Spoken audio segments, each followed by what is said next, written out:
Praise the Lord. मैं परमेश्वर का धन्यवाद करना चाहती हूँ कि आज उसने एक बार फिर से मुझे ऐसा मौका दिया कि मैं उसके वचन में से आप लोगों के साथ कुछ बातचीत कर सकूँ। और आज मैं एक राजा से आपकी मुलाकात करवाना चाहती हूँ। जैसे कि हमने कई सारे राजाओं के बारे में सुना है, राजा दाऊद, राजा सुलेमान, राजा हिजकिय्याह और भी कई सारे ऐसे राजा जिन्होंने अच्छे और बुरे काम किए हैं। वैसे ही आज एक राजा से मैं आपकी मुलाकात करवाना चाहती हूँ और उस राजा का नाम है राजा योशिय्याह। योशिय्याह यहूदा का 16वां राजा था और इजराइल का पहला सबसे छोटी उम्र में बनने वाला राजा था। और ये इजराइल का सबसे आखिरी अच्छा राजा था जिसने वो काम किए जो यहोवा की दृष्टि में ठीक है। योशिय्याह के पिता का नाम आमोन था और योशिय्याह के दादा का नाम मनश्शे था। आमोन और मनश्शे दोनों बुरे राजा थे। इन्होंने वो काम किए जो परमेश्वर को अच्छे नहीं लगते थे। इन्होंने मूर्ति पूजा करी और तमाम वेदियां बनवाई जिसपे ये बलि चढ़ाया करते थे। लेकिन जो राजा योशिय्याह था उसने वो रास्ता चुना जो यहोवा की दृष्टि में ठीक था और अच्छा था। और जब पाप बहुत बढ़ गए तब यहोवा ने एक नबी के द्वारा एक भविष्यवाणी करवाई योशिय्याह राजा के लिए, जो कि हमें मिलती है बाइबल में पहला राजा उसका 13वां अध्याय उसके 2वें वचन में, जहाँ इस प्रकार से लिखा है, हे वेदी यहोवा यूं कहता है कि दाऊद के कुल में योशिय्याह नाम एक लड़का उत्पन्न होगा।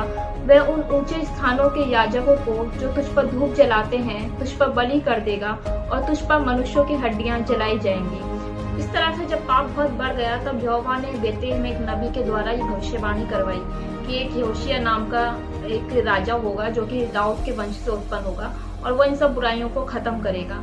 जब योशिय्याह 6 साल का था तब आमोन राजा बनाया गया और 2 साल के बाद ही आमोन के सेवकों ने आमोन को मार दिया और तब 8 साल की उम्र में योशिय्याह को राजा बनाया गया। आज मैं आपके साथ योशिय्याह की कुछ विशेषताओं को बताना चाहती हूँ जो कि योशिय्याह में पाई जाती थी। और सबसे पहली विशेषता जो मुझे उसकी अच्छी लगी वो ये थी कि वो बचपन से ही परमेश्वर की खोज में रहता था। वचन बताता है दूसरा इतिहास उसका 34वां अध्याय उसके 3वें वचन में इस प्रकार से लिखा है कि वह लड़का ही था, अर्थात उसे गद्दी पर बैठे 8 वर्ष भी पूरे ना हुए थे कि वह अपने मूल पुरुष दाऊद के परमेश्वर की खोज करने लगा। इस तरह से वचन में योशिय्याह के बारे में लिखा है कि वो छोटे उम्र से ही परमेश्वर की खोज करने लगा, परमेश्वर के वचन के बारे में जानने लगा।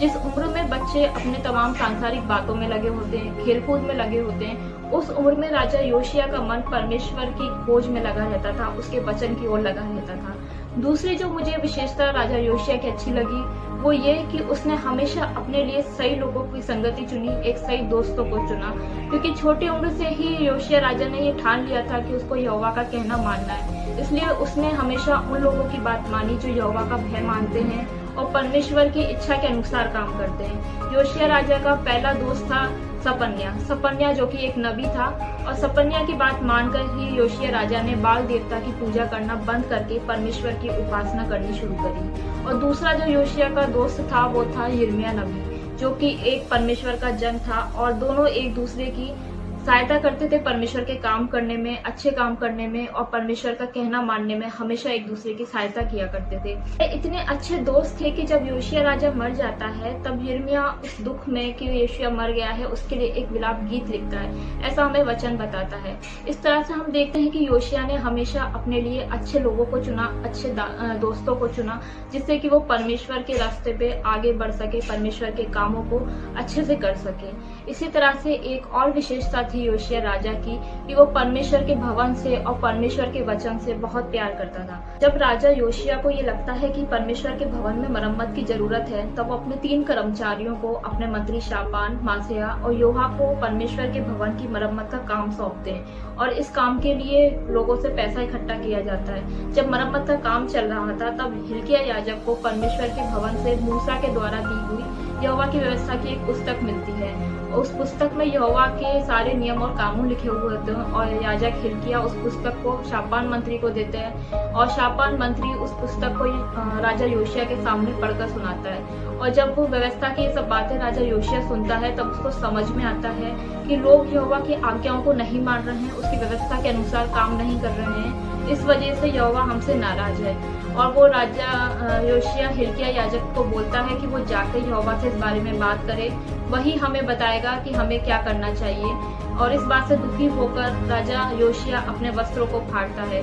तब यहोवा हुल्दा नबिया के द्वारा हिल्किय्याह याजक को बताता है कि यहूदा के लोगों ने मुझे छोड़ दिया है, इस वजह से उन्हें सजा तो मिलेगी, लेकिन ये योशिया के समय तक नहीं होगा, क्योंकि योशिया ने अपने आप को मेरे सामने नम्र किया है और वो मेरी आज्ञा के अनुसार चलता है। इस तरह से योशिया के द्वारा उस वक्त के लिए यहोवा का कोप उन लोगों के ऊपर से थोड़ी देर के लिए शांत हो गया था। लेकिन तब राजा योशिया ने सब लोगों को और पुण्यों को इकट्ठा किया और उनके सामने परमेश्वर के वचन को पढ़कर सुनाया। और वचन में लिखा है दूसरा इतिहास उसका 34वां अध्याय 31वें वचन में, तब राजा ने अपने स्थान पर खड़ा होकर यहोवा से इस आशय की वाचा बांधी कि मैं यहोवा के पीछे पीछे चलूंगा और अपने पूर्ण मन और पूर्ण जीव से उसकी आज्ञाओं, चितौनियों और विधियों का पालन करूंगा और इन वाचा की बातों का जो इस पुस्तक में लिखी है पालन करूंगा। इस तरह से यहोवा के सामने राजा योशिया ने उसकी आज्ञाओं पर चलने की और उसकी बातों को मानने की वाचा बांधी। और इसी वजह से वचन में उसके बारे में एक बहुत बड़ी बात लिखी हुई है, जो कि हमें मिलेगी दूसरा राजा उसका 23वां अध्याय उसके 25वें आयत में, जहाँ इस प्रकार से लिखा है कि उसके तुल्य ना तो उससे पहले कोई ऐसा राजा हुआ और ना इसके बाद ऐसा कोई राजा उठा जो मूसा की पूरी व्यवस्था के अनुसार अपने पूर्ण मन और पूर्ण प्राण और पूर्ण शक्ति से यहोवा की ओर फिरा।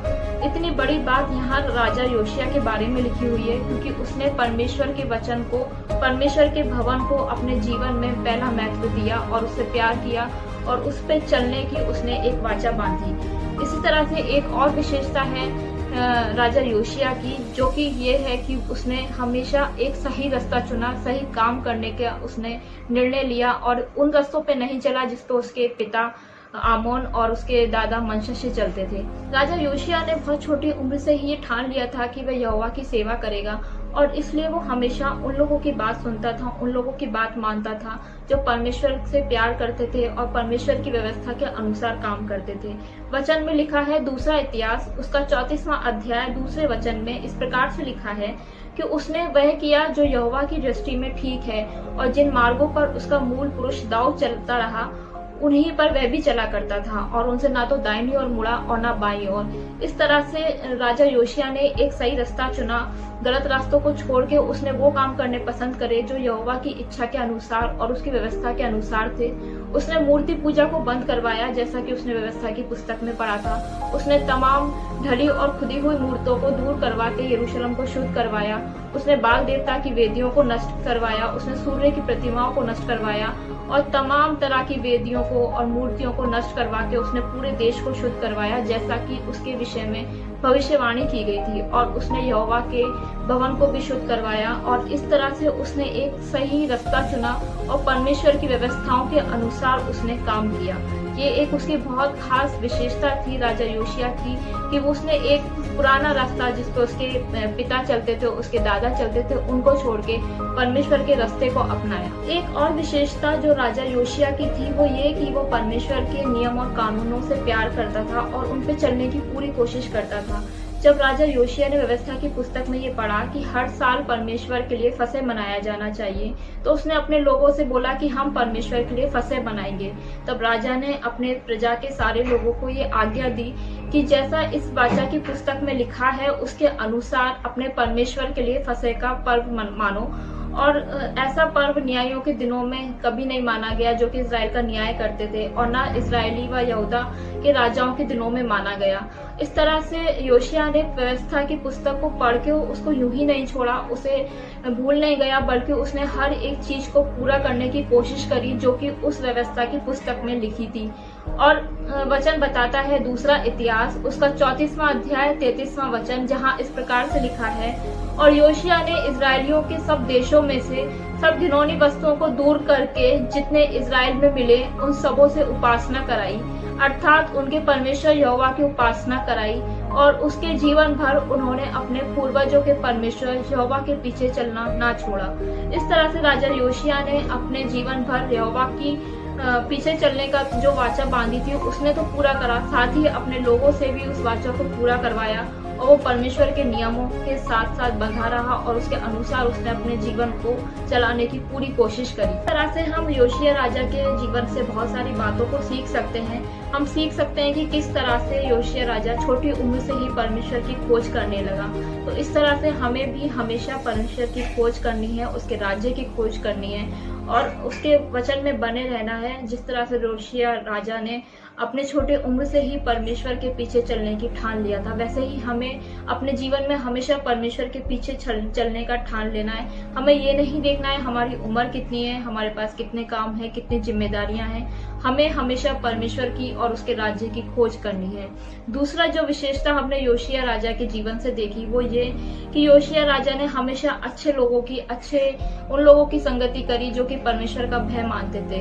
हमें भी हमेशा अच्छे लोगों की संगति करनी है, उन लोगों की बातों को सुनना है जो कि परमेश्वर का भय मानते हैं और परमेश्वर की आज्ञा के अनुसार चलते हैं, उसकी व्यवस्था के अनुसार चलते हैं। तीसरी विशेषता जो मैंने योशिय्याह के जीवन से देखी वो ये थी कि वो हमेशा परमेश्वर के भवन से प्यार करता है, परमेश्वर के वचन से प्यार करता है। हमें भी हमेशा परमेश्वर के वचन से प्यार करना है, परमेश्वर के वचन में बने रहना है, उसमें लिपटे रहना है और जैसा जैसा हमें वचन बताता है वैसे ही हमें अपने जीवन को चलाना है और अपने दानों के द्वारा, अपने कामों के द्वारा परमेश्वर के भवन की सेवा करनी है। एक विशेषता और जो मैंने आपको योशिय्याह राजा की बताई वो ये थी कि उसने हमेशा सही रास्ता चुना। हमें भी अपने जीवन में हमेशा सही रास्ता चुनना है, वो रास्ता चुनना है जो कि परमेश्वर की इच्छा के अनुसार है। योशिय्याह राजा ने अपने दादा मनश्शे और अपने पिता आमोन का बुरा रास्ता नहीं चुना, उसने अपने परमेश्वर का रास्ता चुना। उसने हमेशा सही काम किए और वो काम किए जो परमेश्वर की आज्ञा के अनुसार और परमेश्वर की व्यवस्था के अनुसार थे। इसी तरह से हमें भी हमेशा परमेश्वर की व्यवस्था के अनुसार चलना है। एक जो आखिरी पांचवी विशेषता मैंने योशिय्याह राजा की बताई वो ये कि वो हमेशा परमेश्वर के नियम कानूनों को मानता था और उनसे प्यार करता था। हमें भी हमेशा परमेश्वर के नियमों को और उसकी आज्ञाओं को मानने की पूरी कोशिश करनी है, उन पे चलना है और उनसे प्यार करना है और उनमें बने रहना है और हमेशा अपने जीवते परमेश्वर की उपासना करनी है, अपने जीवनों के द्वारा उसके नाम की महिमा करनी है। आज के इस वचन के द्वारा सबको आशीष मिले। आमीन।